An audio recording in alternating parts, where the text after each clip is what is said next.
Hi folks, thank you so much for downloading this episode of a work in progress D&D podcast, a creative experiment of sorts. I'd like to mention that this podcast is not for children. Now, why don't we jump into this adventure?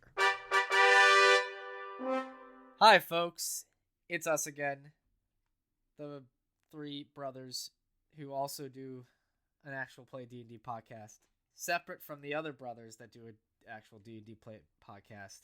Yeah. So, without further ado, let's introduce the firstborn brother of our family. Hi, I'm Sean, and I play Alex Arcadis, the Artificer Armorer Human. And the third-born brother of our family. Hi, I'm Ryan, and I play Pine Deciduery, the Oath of the Ancients Tiefling Paladin. And the second-born of our family, myself, Eric, the DM, GM, and all the other letters of the alphabet before M, I guess. The ones after M, they don't exist. Oh, that was dumb. Let's get into this episode. That was really dumb. Yeah. Let's go. Time for recap.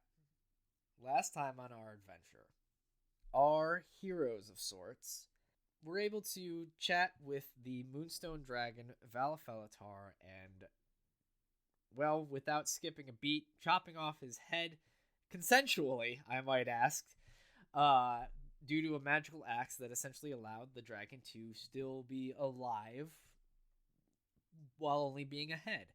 And with that, they were able to return back to Aunty Iron Hands and surprise her by blasting her in the back with a big old beam of moonlight. Battle ensued, nearly killing one of our heroes, who apparently within the sort of area between life and death, we might say, discovered a, let's say, a magical thread of sorts, gleaming with silvery light, touched it, and then immediately brought him back to life with incredible, or at least some sort of incredible power, which he used handily to defeat Aunty Iron Hands. After she was defeated, they gathered up some treasure that was in her big old pile of throne junk, and were able to rescue Siegfried again. But this time, he is much older and much more, well, powerful, one can say. So, we find our heroes back in the hall of Aunty Iron Hands with Siegfried, with the head of Valafelatar, deciding what they're about to do next. So, my brothers, what do you want to do? Well, you've rescued Siegfried. You still have a dragon head. that's what I think we should do first. Return the head. Right. Okay. Pine just getting up from off the floor finally, shaking off what has happened to him. Mm-hmm. Yes, I think that is definitely the first order of business. Let's get Valavatar back to his body. Yep. Yes, I concur with that. I've definitely been missing the rest of my self. How does it feel in this position, by the way? Just like as being part of my arm. I'm just curious. Well, it kind of has a similar feeling of when I was a wormling, because your arm is much smaller than my dragon neck, and your body much smaller than my dragon body. So it's like if I were a wormling again and had very little control over my body, because Okay. I'll just say this as we're going. He's just writing it down, like the feeling of this situation. Right. And by the way, I will say I got outside of the silver wolf whistle, which oh yes, Pine has. Why don't we chat with in terms of the magical stuff that you guys found? So in terms of the three things that were like pretty impressive magic wise, yeah, one was there is a gray wild bag of tricks. Yep. The message stones, which essentially allows you to cast a message cantrip between the two of you. That's, if ever you two find yourselves separated. And then there's the other item that is this thing in particular is called a storm fan, but essentially it has a similar property of like the wind fan that one might find in the Dungeon Master's Guide, where it casts the gust of wind spell. But this one has some other extra stuff to it.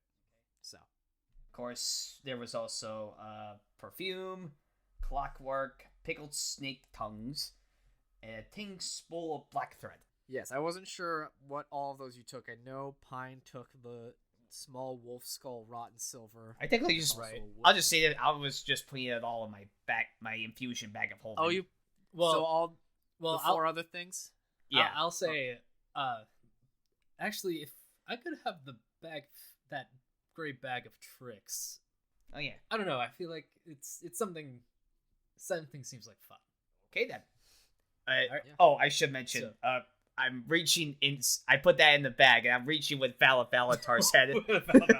Yeah, Valatar, can you just find a bag of tricks in there? You'll find it. Yes, I think I've. There you go. Oh, strange taste. That Thank you. one. And he just ties it to his side. All right. Well, let's go return to your head. Head to your body. Gotcha. Right. So, the two of you, and Siegfried, and the head return back to Valfelatar's 3.5. Or 3 and 3.125. 3 and 3.125. Let's say 3 and 16th, maybe. Yeah. You head back. You find. I'll just say very quickly, able to find your way back to the stump with the axe in. You see Blue is still like very focused on guarding and just like keeping her eyes out back and forth, till eventually she sees and says, "Oh, Siegfried!" and leaps an incredible distance to Siegfried.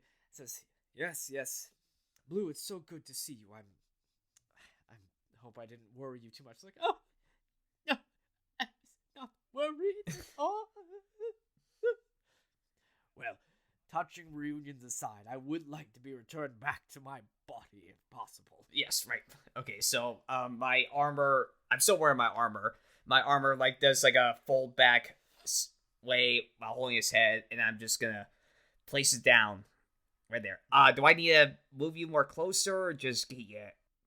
Well, as long as you get the severed part of my head up against the axe, which is connected to the severed part of my neck, it should be good. And then, Pine, if you could be so kind as to remove the axe, Absolutely. everything should go well. I will say I'm doing this like. Okay. I'm like I'm measuring it out. yeah. It has to be perfect. It has to be perfect. Yep. So, I won't have you roll for this one unless you want to. No. 'cause I don't really. Maybe know. just how many tries it takes to pull that out. I guess you could make a strength check, but honestly, Pine, you grab the handle of the axe. I mean, I just rolled a natural 20. Sure. If that's what you want to use it on, by all means. Hell, sure. he's exhausted. Yeah, I know he is. I thought. Well, no. So. Well, he's here's the healed, thing. but We got rid of the exhaustion. oh, okay. But you still have the -1 to all of your rolls. Okay, would that It be hasn't been. right? So. But it's Nice. still a natural 20. It's still a natural 20. Yeah. And if So. we were doing that and we were basing off my athletics, it'd still be a 25. Fair enough. So either way, you lift the axe up. You watch as this light, it glows and the light shines and then shoots back up in that arch with the axe. And you watch as Valfelatar. You hear this like. Actually, you don't really hear it like stitching back together. You just like see the light like reverse itself in the cut, and Valfelatar's head is back onto its neck, and just, oh, that feels much better. Thank you. You're welcome. Of course. Well, it's been fun. I'm Yes. going to go sleep now. Yeah. Yes, a well-deserved rest on your part. Indeed. Uh, A well-deserved rest to you two as well. yeah. Quick question. That axe you said, how did it come to be again? Well, it was a gift from a relation to the goddess of the moon, of sorts. Yes. Okay. Well, actually, speaking of, I should be taking this back with me. Ah, good. Yeah. Yes. As Valafalatar grabs the axe with his mouth and starts heading back to his lair. So, my friends, What? I'm sorry to have worried you. I figure it's probably best if we head back off to Granny's now. Yes. Yes, that would be a All good right. idea. Yeah. Fair enough. All right. And you watch as Oh, I see. Come on, Blue. Siegfried. Or unless Blue's okay with being on Sig. Blue's on Siegfried's Okay. shoulder right now. Okay. You watch as Siegfried walks over to the stump and like puts a hand to it and like closes his eyes. The same stump? And you watch the same stump. Yeah, Okay. closes his eyes, and then like you watch as there's sort of this breeze that kind of blows through and like gusts of wind, sort of like Miyazaki hair fly up, Ghibli style. And then you watch as he removes his hand, and from it, the center of the stump starts to open up into like a hole. It says, "All right, back to Grandma's house we go." Whoop! And he jumps into the hole of the stump. I just go like, Pine just follows through without any question. I'm just looking. It's like, I'm never gonna get used to this. And very quickly, like a slide almost, you are being transported all the way to... I'll just say I'll go, oh, like I somehow get face first. It's dark, but eventually there's a light at the end, and it extends over in front of you, and poom, poom, poom, and you are blasted out of a tree that looks directly in front of the Græy Lady's cottage. Slide. All right, back home. Well, before we do, I want to go through. I should actually go through all this stuff and make sure, or no, I'll talk to her about that to go through like an inventory check on all the stuff I got from Iron Hands, just to make sure Aunty nothing. Iron Hands, Yeah, just to make sure whatever, like what happened before, doesn't happen again. Yeah. Oh, real quick, did you guys pick up the moose skull of Aunty Iron Hands? I don't think I have. so. So Siegfried says, "Well, I bet I'm going to be getting a bit of an earful when we head back in. So let's go." As you head on in, there is a lovely smell of fall stew and spices and things. And you can just hear the clanging of pots and moving around, and rats of all kinds are moving about, getting like very Ratatouille, Cinderella-esque, getting things together. And Aunty Iron Hands is like mixing, or not Aunty Iron Hands, good God, the Græy Lady. Oh no! Oh God, not again! No, no, the Græy Lady is very like mixing things all together, getting things together. Like, well, it's good to see you four have returned, and in decent shape it seems. Yeah. For the most part. Yes. It was tough, but I guess you could say it was a miracle we survived. And she looks over at you, Pine, and she's like, "Yes, yes, indeed, a miracle." Yeah, Well, I would say Well- I would have some questions for you that whether or not you may And have answers to. I for you. Well, in the meantime, I think you've all deserved a bit of a rest. And, well, I have cooking that needs to be finished. So, relax, take your time, and we will chat momentarily. Siegfried. Yes, grandmother? It's good to have you home. It's good to be home.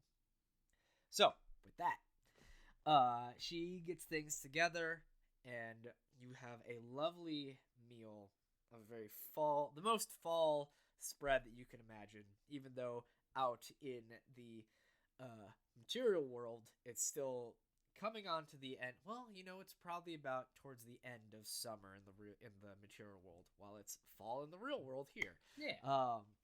So, if you'd like, I don't have to. I'll just, without being in complete character, going over sort of the magical abilities of the stuff you guys have. Okay.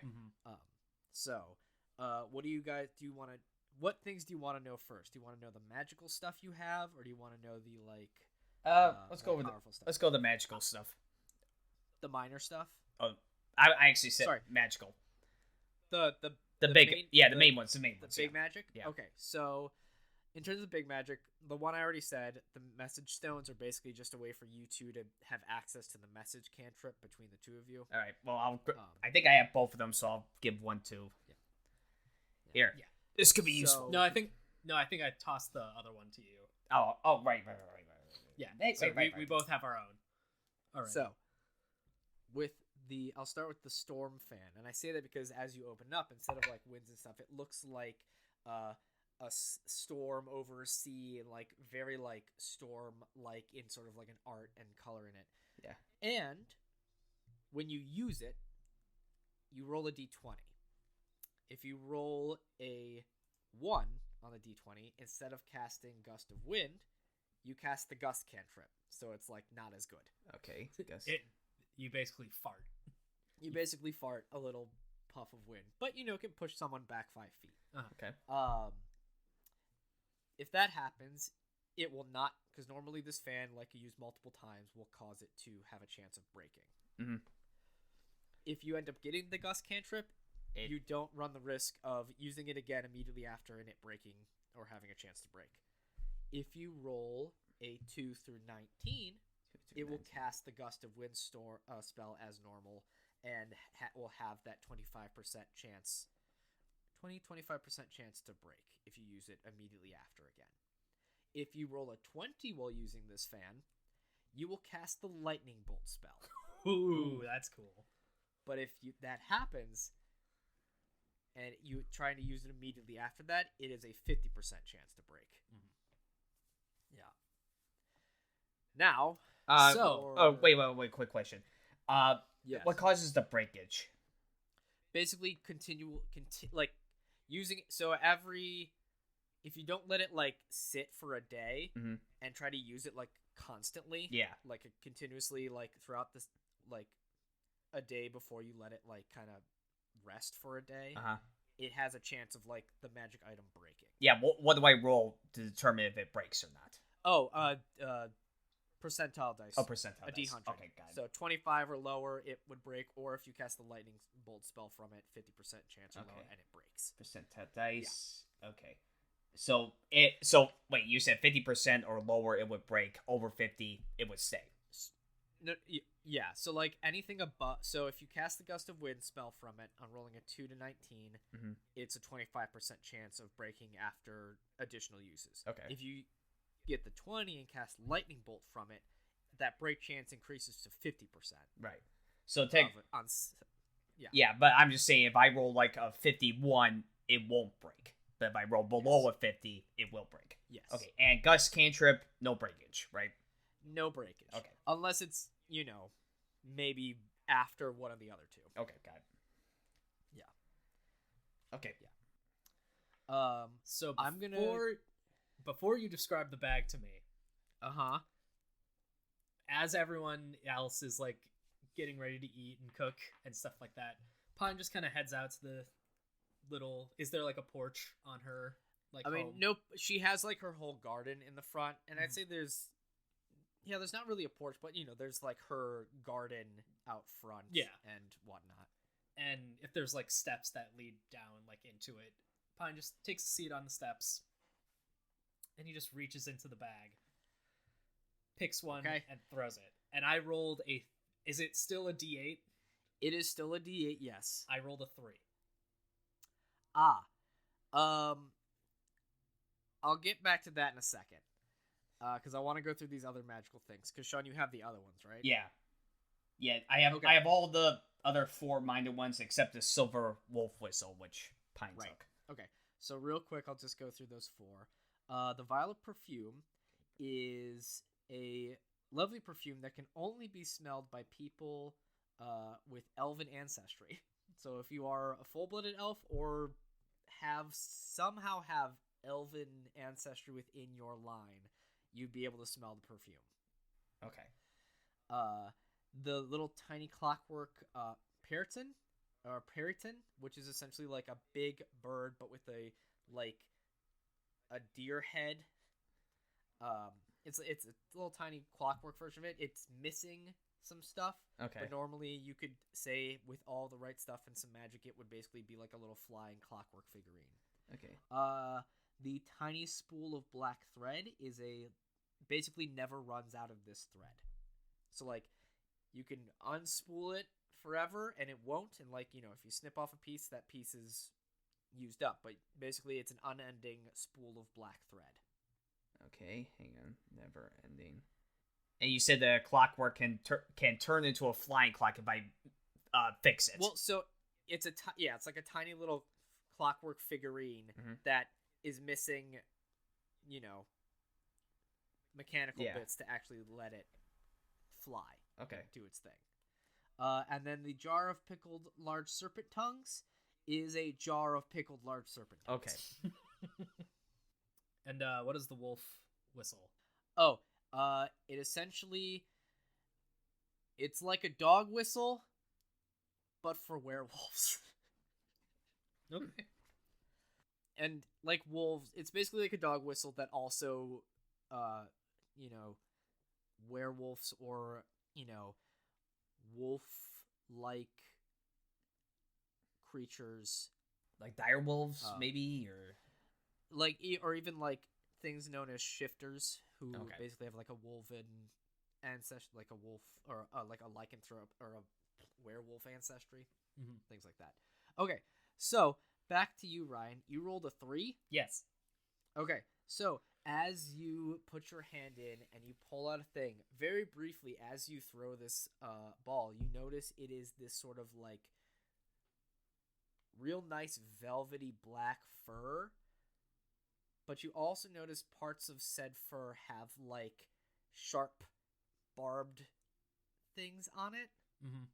Almost like, not like teeth, but like, just they look like barbs of sorts. So as you throw that ball out, it hits the ground and immediately like swirls in like a black fog, and immediately there before you is a displacer beast. Oh! You summoned the displacer beast. And as you go to put your hand back in to see if you can pull out another one, you find the bag empty, as only one fuzzy object can be pulled from this bag per day. Okay. Since the things in here have the chance of being, like said displacer beast, pretty interesting, but there are a couple things in here that maybe aren't as, immediately as cool. But this does follow the same sort of rules as like a regular bag of tricks, in that this thing will last for, oh god, how long does it last? I have it up. Oh, good. No, that's for after you use it. Creature vanishes at the next dawn, or when its hit points are reduced to 0. Okay. So now we now have Pine just like kind of freezes for a second because he absolutely was not expecting to get a big old displacer beast. Which I'll say for, I'm saying this, in audio format for anyone who maybe doesn't know what a displacer beast looks like. Imagine a large black panther with 6 legs and 2 tentacles off of its shoulders that have sort of squid-like ends to it, but with big barbs on the end of it. So that's what is. Oh, and also displacer beasts are able to displace themselves magically, so it always looks like there's 2 of them. Yeah.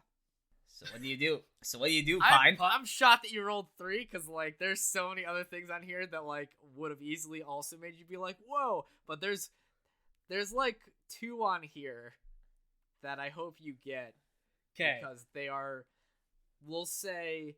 And honestly, I don't want you to tell me any of the other ones. I want to find out as we go. You've basically have learned all the properties of the bag just by doing this. Yeah. So yeah, you now have a displacement beast that kind of like walks up and just kind of like. And like, it still follows like as it's like a companion. Like it's not. They're not going to be Hostile. Hostile. Yeah, no, these are completely friendly to you. Cool. Pine scoops it up and rushes back inside if he can. Maybe roll a This straight. thing is like I know he's big. it's the size of an actual like panther. Uh-huh. How about roll a strength check? Yeah, roll a strength check for me. Could I use my natural 20? No. Can I add my athletics? No. Okay, so it's just strength. And Yes. I still have the -1. So Yes. that's a 7. All right, you go to lift it up, and it just like Ryan. You've experienced probably large dogs Uh-huh. on you, yeah? Yeah. So imagine that, but instead of 2 of its paws, imagine 4 paws. As you go to lift it up, and it just like smothers you with 4 big paws, and it's like licking you with its Barbed tail It's or barbed big. tongue. fucking cat barbed tongue that, has a chance to lick wallpaper off walls. And you try to like bring this in, and it's like that weird tango you do with a big dog, Uh-huh. or any big animal, I guess, as you walk back in. So you just- And Alex, you see, Yeah, it's like, oh, man. you describe Yeah, it. I was gonna say, oh man, it's so cold. What the? I have a cat. The bag is awesome. Oh. And I just like plop, not like basically pull him off. Yeah. Give it some big old scritches in its face. I was gonna say, Granny, you might need to make another survey. Oh, there's plenty, I can assure you. I need to make a name for every single thing that comes out of this bag. So, here's the thing. Alex, how hurt are you again? I guess the thing is, you guys are probably about to take an actual long rest, or going to need to take an actual long Yeah. rest. So, Yep. I figured that's what you guys would be doing. I bet 5 hit points. Yeah. Yeah. Yeah. How I much? mean, I'm doing okay. I know you are. Yeah, 'cause- you've been touched by something. Something. Or you touched something. Yeah. And then Sig touch you. Take that for whatever you want. So, we'll kind of take this sort of time with the long rest. You all are able to sit down with the Græy Lady and have your meal. I figure in this time, if you guys have questions you want to ask her, she also is going to have questions to ask you potentially. So, yeah. have at it. I'll start with the most important one.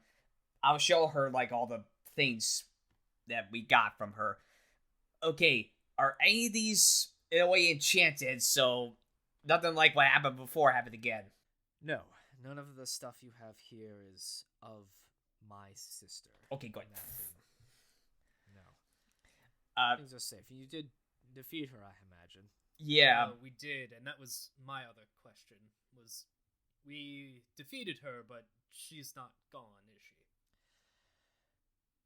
No, but nothing to worry about in the immediate time. Did she leave anything behind when she... I believe her skull, the moose skull. Ah, yes. Should we have done something about that, or... If you had brought it here with you, it would have saved me a trip, but no, worry not. I think I'm due for a bit of a trip soon anyway. But that's neither here nor there. But yes, you, Pine, seem to have... There's an air about you. What happened? Well, for all intensive purposes, during the fight, I died? It's a little fuzzy, but all that I remember is that I was in a just dark void after she had dealt her killing blow. Nothing else around me except for just a strand of bright light. And as far as I could see, it was not illuminating anything else. It was just me and this strand. So the only thing I could think of doing was grabbing it. I see. That's... I've heard rumors of this happening to certain individuals before. And the only way it could be described is that the thing you saw and touched is one of the very threads of magic that course through the world. So somehow, in the void beyond or between life and death, you somehow found yourself in front of a thread of the sort of magical weave that extends itself throughout all worlds, the planes beyond, and so on and so forth. I don't know what allows or power holds over this that would allow you to see and interact with such a thing. But that's what I can tell you of it, is that you have touched the very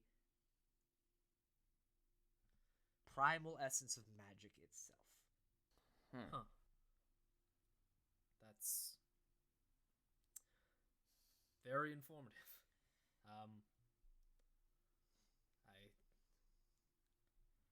It's a lot to take in. Yes, it is, actually. As you can probably tell from how your body is feeling. I imagine when it happened, you were surged with incredible power, and now afterwards, when it ended, feeling rather shitty. That's a way to put it. I didn't get off the floor for a while. Yes. Through both exhaustion and shock. Yes. Alex, you had something to say. Yeah. Or ask. I'm wondering if it was the same thing I kind of witnessed, but I thought it was nothing. We faced a bullet outside the fields in like a farmland, and I technically got almost bitten and almost swallowed by that thing. And I'd say probably closer. I was more close to death, and then I blacked out later, I think. I don't know. It was a weird experience, but I saw like a same light, and I reached out to it, and all I can remember is being unconscious. Or was it, or I'm thinking I was unconscious, I turned around, but then I woke up. But I'm gonna just take, and in reality, I'm gonna take off that ring of fire control. And I technically grabbed this, that's what I thought the light was, but I don't know if it has any significance.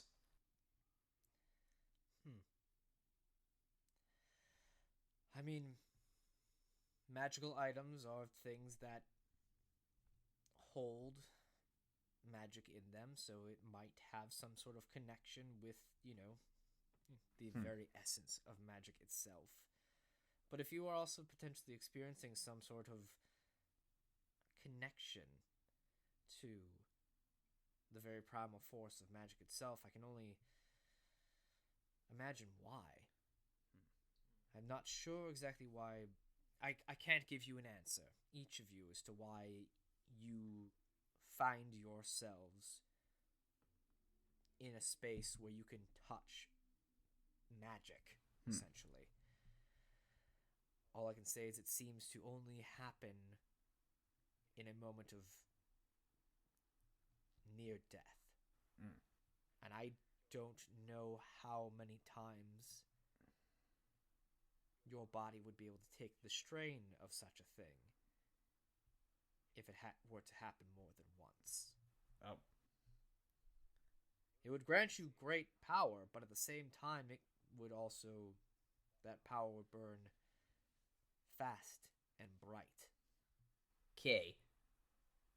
And while I'm on the bullet situation, like I said, it attacked a farmland, and as far as I remember, bullets don't usually come out or in that area. Do you have any idea what that might be? All I can think is that maybe it had been enraged or in pain or something. Something had caused it to lash out. I don't know what, but you said you found that ring inside of it? Yeah. Maybe that was it. Maybe. I'm just also still looking at the ring. And speaking of which, I'll just say this. I'm looking at the ring while also looking at my breastplate, which, by the way, my armor went down. Like, my magic armor went down. I'm back to my original one. That's another mystery I gotta solve. Speaking of mystery, I bring out my book. I write the whole experience at Valatar. That's my hand. Yes. So, unless you two have any other questions you'd like to ask the Græy Lady. No, I think that covers anything I have. Oh, Okay. is it possible you could message the Prince of Blossoms and the Princess of Winter? That's who it was. Princess of Snow. Princess of Snow. That we made it out okay. I'll make sure they are aware. Yeah, and maybe tell them the whole situation with Aunty Iron Hands. I just want the prince to be a little bit more at ease. He was like really. I would not doubt that the Prince of Blossoms is aware of the defeat of Aunty Iron Hands. Okay. So, with that, Siegfried, going to have a moment and also clean up, and you two get some rest. Okay. All right? Oh, it is much needed. Yep. Yes. Especially for the next task that's going to come your way. Yeah. So, with that, why don't you guys heal yourselves up and regain all your spell slots? Ryan, the negative one, is honestly gone by now.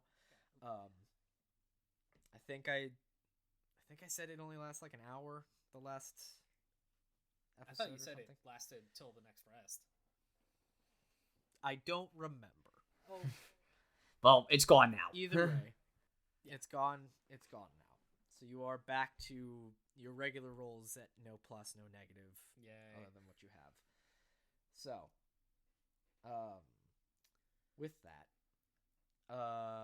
I will say, just because things are a little funky here within the wilds, sort of time dilation and all that, I will say with the 8-hour rest that you guys get, your Displacer Beast is going to go back to Bright. Yeah, normal. Back to a ball. But he is going to be cuddling with it while he sleeps until then. Absolutely. Alex, you can swap out your armor if you'd like. Right, to I'm going. for Yeah, I'm gonna go back to the lightning blast one. Infiltrator. Infiltrator. Yeah. Okay. Yeah. I don't know, Ryan, Pine, if there are any spells you want to swap out, knowing what you guys are about to go into. No, not off the top of my head, I believe. All right. Cool. So, you guys are ready. Jump into this next part. Okay.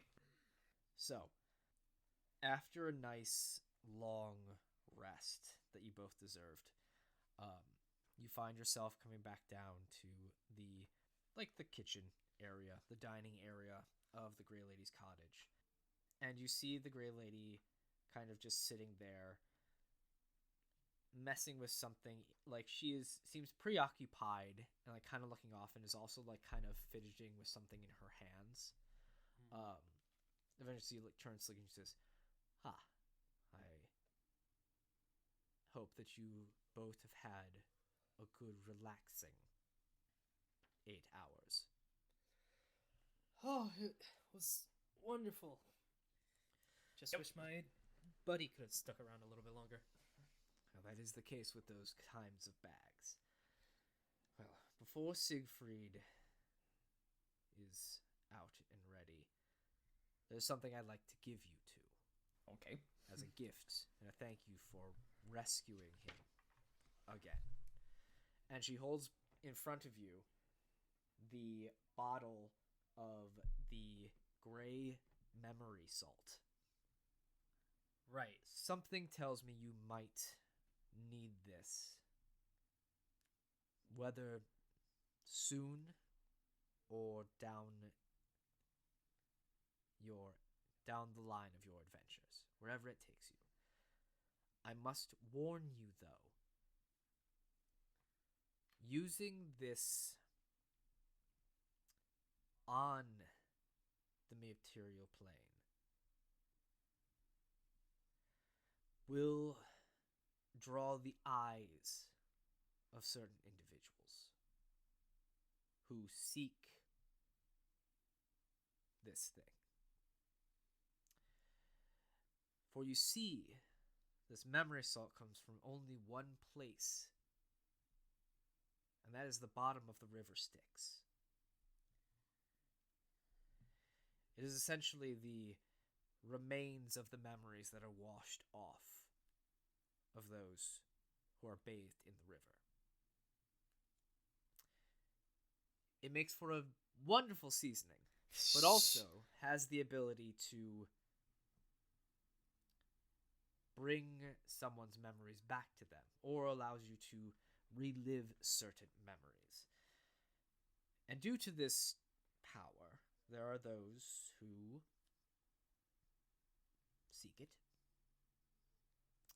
And just know that once you use this and bring this into the world of the material plane, it will draw some eyes towards you. Now, there are only about 5 pinches of it in here, so use it sparingly. But I believe this is a gift that will help you in dire times. Okay. Also, since Siegfried will be going back with you, I have time to go and get another helping myself. So, I think it's time for me to take a bit of a long vacation now that my grandson is moving out of my house. So I'll make sure to go and pick up Aunty Iron Hands' skull. What do you plan on doing with it? Oh, holding on to it. Making it a little harder for her to return to full power when she inevitably returns. Pine's gonna do a little insight check. Sure. That's 22. 22. Yeah, you get the feeling that that's what she intends on doing with it. Okay. You don't feel like she's telling you a lie. Mm-hmm. She maybe isn't telling the whole truth, but she's not lying about keeping her sister, one of her sisters, from coming back to full power. Okay. All right. And then you hear like the footsteps of the stairs coming down, and there you see Siegfried.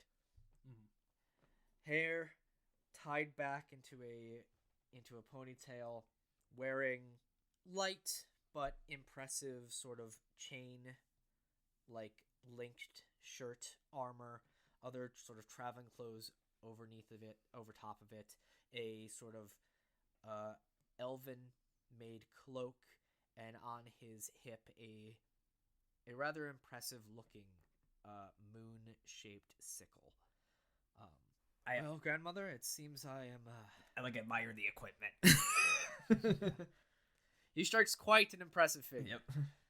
Says, well, grandmother, I think I am off.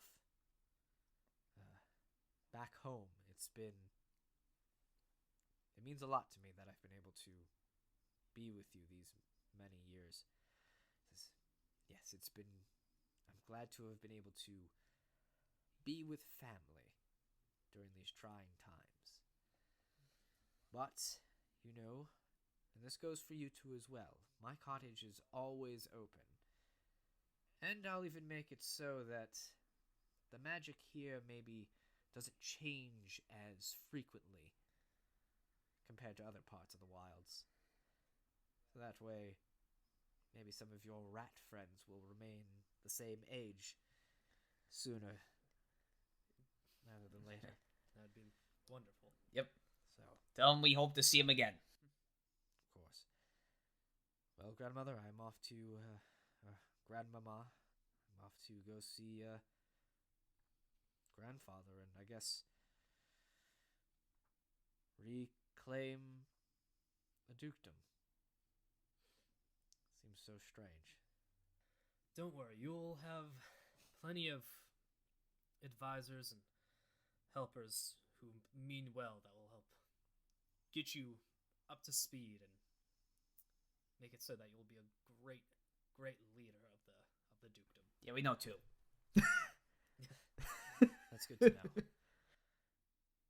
Well, let me send you back to where Blue found you.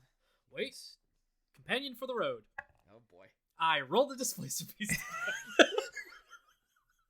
Did you really? You rolled a 3? I rolled a 3. Alright, I'll give it to you. So what's Once again. Woo! what's Displacer Beast's name? I haven't thought of it yet. Ah. I still need some time. Alright, so you bring out your Displacer Beast companion. I will say this. Fine. I will say this. I Yeah. think Alex is gonna think it's only someone's Displacer Beast at this point. Yeah, that's fair. Until it's something Yeah, else. until something else. Alright. There's 7 So- more things it could be. Right. There sure are. So, Pine, Alex, Siegfried, and our yet to be named Displacer Beast all head back out into Granny's garden, and you watch as she goes over to the sort of the gated fence and seems to like draw a symbol onto the gate and it says, all right, time for you to go back. Just walk through and just find yourself back where Blue found you. And for me, I'm going to take quite a long vacation. Yes, that sounds nice. So, you walk through the gate and immediately find yourself walking through a different forest than the one you were in as you find yourself back into the woods outside of the Green Duchy, the Green Keep in particular.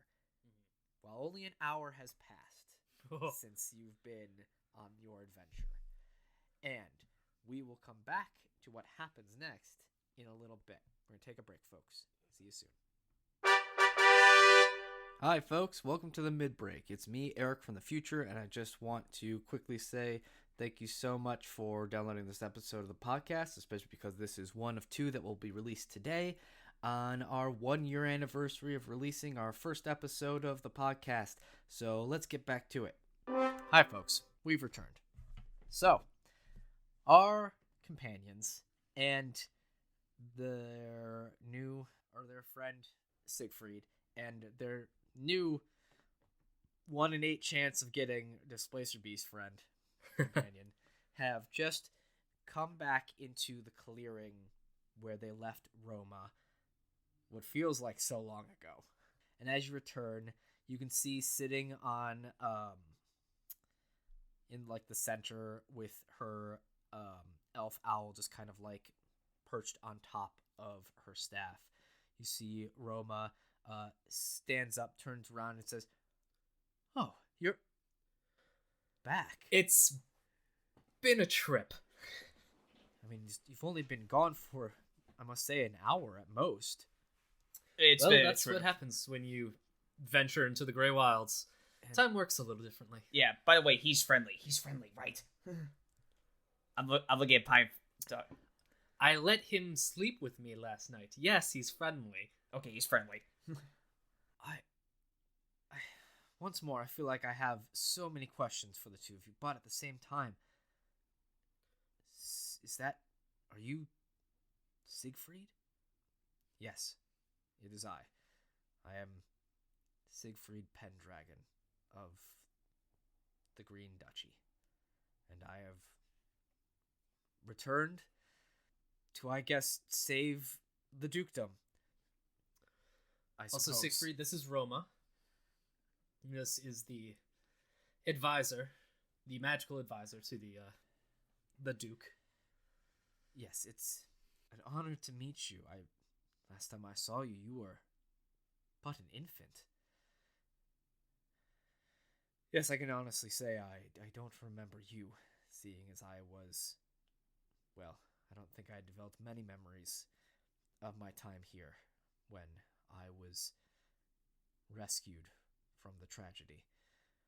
No, I can't say that you have. Well, I can at least let you two know that while you've been gone, things have been eerily quiet at the keep. And I know it's only been an hour. I know the reveling of the celebration of your last victory has died down, but something about it seems sinister. Something like I think our adversary might have done something in the time of you being away. Well, then we must go check it out if you think it's so dire. Yes, I will fly up to my tower to see if there's anything I can glean from there or see from up there. I wish you both, or the four of you, luck as you head in. Just be on your guard. I feel like Father Preston can be up to anything at this moment. Will do. All right. And then you watch as Roma transforms into her great horned owl form, grabs her staff, and starts to fly off with the elf owl familiar. So, find ourselves, the two of you, Siegfried, and a displacer beast, which is still so funny to me. Man, there's a part of me that really wishes it was something else. But it's all good. So, it has been at least an hour since, in terms of how any one of the guards or anything else in the keep is aware, it's been an hour since you guys left to, take a walk to get some air. Oh yeah, I forgot that's what our excuse was. Yep. Yeah. So it's gonna be real weird for us to come back. It's like, what? It's like, yeah, we went for a walk and met a friendly displacer beast on the way. So he didn't think this through, yeah. What do you two want to do? Well, we got in terms of trying to get back inside. Yeah, how are we gonna do that? Because we have a prince and a displacer beast. We have a prince who was meant to have disappeared years ago, come back as a young adult, and we have a displacer beast when we said we were just going out for air. I definitely see we have a bit of a problem then. Yeah. Well, yeah. You left as 2 and are potentially coming back as 4. Well, I could cast invisibility on one of you guys. And I can cast invisibility on myself. Actually, wait, can I can't? But I don't see how that helps. Hang on, I do have some magical ability that would at least allow me and certain people within an area surrounding me to maybe be a bit more stealth-like. So if you would like your displacer friend and I to maybe hide and give us a signal while you deal with whatever on the inside you need to deal with, then I have the magical ability to hide us. Okay, yeah, creature I touch. All right. Not as potent as invisibility, but it should at least allow us to hide well within the shadows of night. Okay, so what should the signal be? Actually, I was just about to say we could give you one of the sending stones. Yeah. Oh, yeah, one of the message stones. Perfect. So, Siegfried will hold on to one of the messaging stones, and you guys will have the other. Yep. Look, you're using the tools you have to solve I'll problems. I'll toss him mine. Okay. Because technically, mine will have. Oh, it's a cantrip, but either way. Yeah. So, Siegfried will cast Pass Without Trace on himself, around himself, so he and the Displaced Beast can essentially hide. And also with them just like essentially hiding in the dark woods, I'm not going to worry too much about rolling right now. Okay. Because the main focus will be on you two and what happens here, because they will be hiding in the dark. Okay. So, are you two going to be heading up through the main gate of the keep? Yep. We could both try and, since it's just us two, we can both try sneaking in now, being invisible. You're going to go invisible. Oh, I wasn't going to. I said we can. I don't know if that was the plan. I kind of have an excuse that could work, so. Okay. Then we make our way back to the front of the castle. All right. So, as you are making your way up to the front of the castle, knowing that Siegfried and the Displacer Beast are off in, like, the side, off the road in the woods. I tell as kind of a command to the Displacer Beast that if anything goes wrong, protect Siegfried with your life. Got it. It nods in agreement. So you make your way back to the castle, or the keep, and out front you see two Rainbow Guard individuals that you probably were on the mission with. And as you walk back up, you notice that they have their spears and shields out the ready, and as you try to get past you, they block your path and says, "Sorry, on orders of the Green Knight, the Knight of the Green Duchy, Edmund Brightblade himself, no one is allowed inside or out of the keep." Edmund? That's right. Said this. Yes, he did. Why is that? That's the rule. That's our orders. Oh, And we're supposed to follow him until the morning. Well, we are friends with Edmund Brightblade. If there's anything that he may need help with, we should be there with him to assist. I'm really sorry for stepping out. It's just, I just had so many of those oysters just trying to get the pearls that I had. I didn't want to get it all over the keep. Yeah. I don't know. Sir Edmund was pretty clear that no one was supposed to be in or out of the keep until morning. And the other guard's like, "Oh, well, I mean, I know these two. They helped us with that bullet trouble. I wouldn't doubt Sir Edmund would be totally fine with them. They're basically heroes of the Green Duchy." He's like, nope. Sir Edmund said these orders came straight from the father himself. And, Sir Edmund says no one in or out of the keep. Father Preston's orders. So... Oh, all right. So wait, Well, it's just... sorry, boys. Guess you're outside for the rest of the evening. Pine is trying to recall, where was Sir Edmund when we left? When you left, Sir Edmund was passed out on the table. Well, not on the table, but he was passed out, like, in his chair on the, like, laying down, like, face first on the table. Yeah. Yes, he was passed out in his chair, face first on the table. But it has been an hour since then, so... But we also know that he is, when it comes to partying, and once he's passed out, it is more than likely he will not wake up. Possible. Yeah, But the fact that he was following the orders of Father Preston is not going well with Pine. Yeah. Can you both make a perception check for me? Yes, please. Perception. All right. 8. All right, let me bring up my stats here, damn it. Perception. Okay. Ooh, 16 plus 2, 18. 18. Alex, you, as you're kind of having this conversation with the guards, and they're going back and forth about whether or not to let you in, even though it's on the orders of apparently Father Preston and Edmund, you hear neighing and sort of like stamping around coming from the stables. Like, honestly, it sounds like a familiar horse is in distress. It's Juniper. Hey, what's going on over there? Oh, honestly, I'm not quite sure.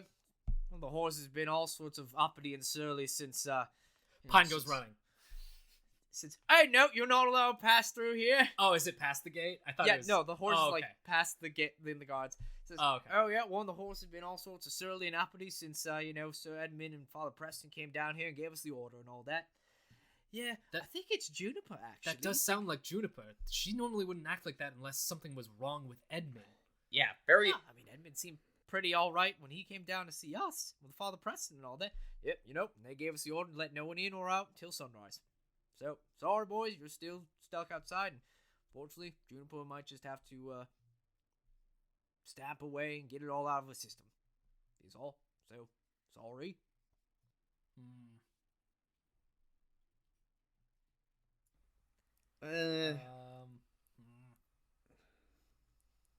I'm trying to think if there's anything else I want to do besides invisibility, but Yeah, I know. most of my stuff I have are except for battle and support. Oh, though, I want my, I kind of wish we weren't getting this this post because I'm rather sleepy, honestly. Kind of wish we didn't have to wait till morning. We could just go to sleep. Oh, how it shit! is. I know what you know. Yes. We gotta stay out here. Make sure no one goes in, no one goes out. Pine, as he seems to always do, now finally remembers, oh yeah, honk shoe. And he uses the goose boots to put those two to sleep. Yes, indeed, you do. Oh, God. Did you forget that too? I have them. Oh, no. Okay. I didn't. I was just waiting. Okay. He was absolutely saying, use them. Sorry, I don't keep tabs of other people's inventory. That's Oh, fine. my God. What's your DC, Ryan? It's 14. Okay. So, Okay. as you say the magical words, honk shoe, I say, cause so tight. and your boots activate, you watch as sort of like, oh, it's just like, I just kind of wish I got a little bit more of that sleep. And the I one can't- knight I can't kinda jump. falls out, and the other one's like, "Oh yeah, come on, man, we have to keep our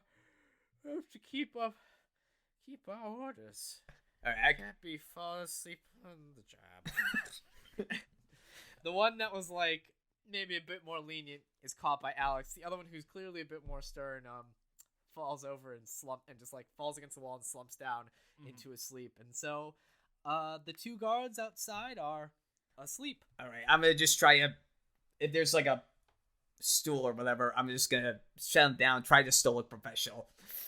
Gotcha. Keep up the good job. as Fine, you also- realizing that, oh yeah, I have those. And then he, it's like, gotta remember I have those. And he heads running over to the stable. Yeah, I will say, as you kind of quickly run up that, you see that no other people are like here within the sort of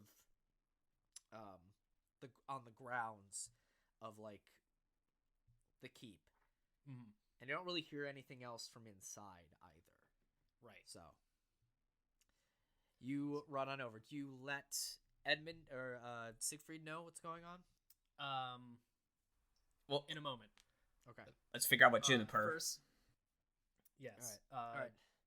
You Fine, well- as you run and get closer, you can hear Juniper neighing and like stamping and sort of like just Juniper's in a huff.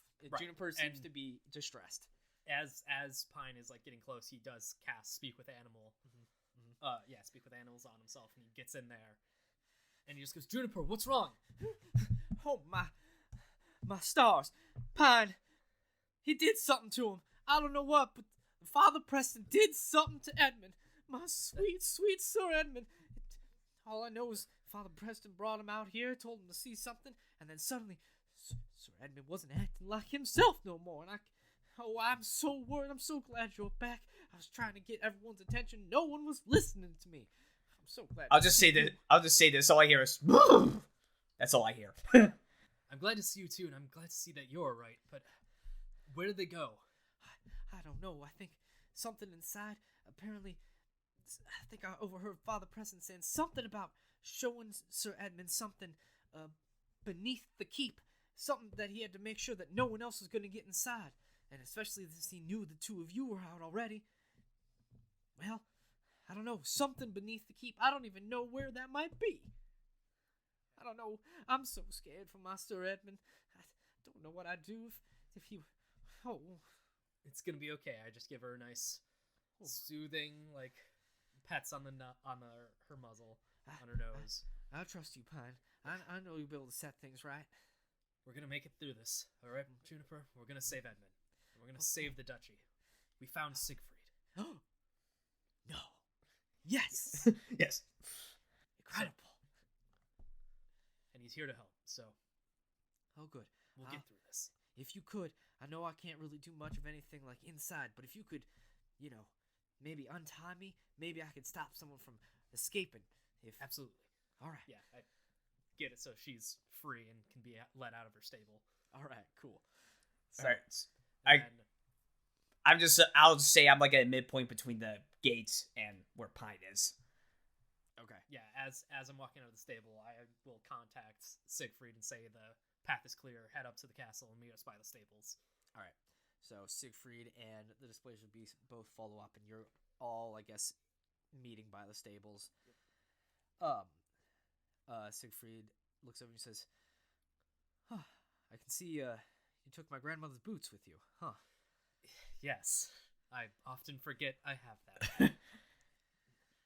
They will come in handy at sometimes once I remember. I see.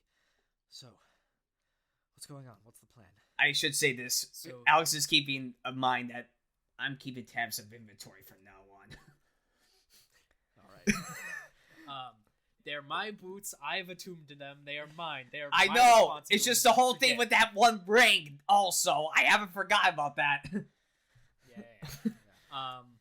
This is, everybody gets one remembering from me. So one little slight wink, wink, nudge, nudge. Hey, don't forget. So Pine will regurgitate the information he has gotten from Juniper to them. Absolutely. Oh, I see. So, somewhere within the keep is where this Father Preston and Sir Edmund are doing who knows what. I do worry I do wish to go see my grandfather, if possible, see if he's all right. Now that I'm here, I'm worried I worry about getting a chance or not. And I worry if, from what you've mentioned, Father Preston might be doing the cause behind some of this. Well, you know this keep better than I do currently. What's the plan? Well, it seems like that whatever they're doing, it's underneath the keep. That's where Father Preston and Edmund are. And when we were to run into Edmund again, he is an ally of ours. It definitely seems that the father has done something to him. So if push comes to shove, don't harm him too badly. Understood. But then I believe the Duke, your grandfather's, up somewhere in his bedchambers from last we saw him. It would set my mind right if I could at least make sure that he was okay. I know that trying to catch Father Preston is of utmost importance, but who knows, maybe finding and healing my grandfather might lead us into the right direction of where Father Preston might be. And also possible that could work because he could probably have some authority to give us some to convince some of the guards that are on Father's side. True. Yes, let's go find your grandfather. All right. So, as you head into the keep proper, you find yourself in the dining hall, and there you see a bunch of guardsmen rainbow guards still passed out. But in the back, you see 3 platinum knights. Oh boy. Or Knights of the Platinum Order, or the what did I call them? Oh wait. Hold on, my notes are literally right here. Oh no, that's the Platinum Order. Claws of Justice. Justice. Claws of Justice. Yeah. Yes, 3 Claws of Justice from the Platinum Order are there in the back, and upon seeing you 3 enter, immediately, like, almost weirdly robotically come to straightforward attention, grip their swords tight and, like, grip up their shields ready for combat and start to advance towards you. And that is where we're going to end this episode of our podcast. And next time, we'll start. We invade the keep. Trying to invade the keep. Oh boy. So, thank you all so much for joining us on this rather... Thank you for joining us again on this podcast adventure. And we'll see you all next time. Bye-bye. Bye. Bye. Well, that concludes this 15th episode of our podcast. I hope you're all just as excited as I am to see what happens next. If you like this episode, don't forget to like, rate, leave a review, share with a friend, comment, or all the above. Really helps us out. You can email us at awipdndpodmail@gmail.com. That's spelled awipdndpodmail@gmail.com. Once again, that's awipdndpodmail@gmail.com. You can also follow us on Twitter at @aworkinprogressdnd podcast, at awipdndpod. Last but not least, thank you so much for listening. Thank you to my brothers for joining in this experiment, and an extra special thank you to my wife Allie for her constant support and advice. I have been Eric, and I hope you continue along with us on this adventure, both real and imaginary. Ta-ta for now.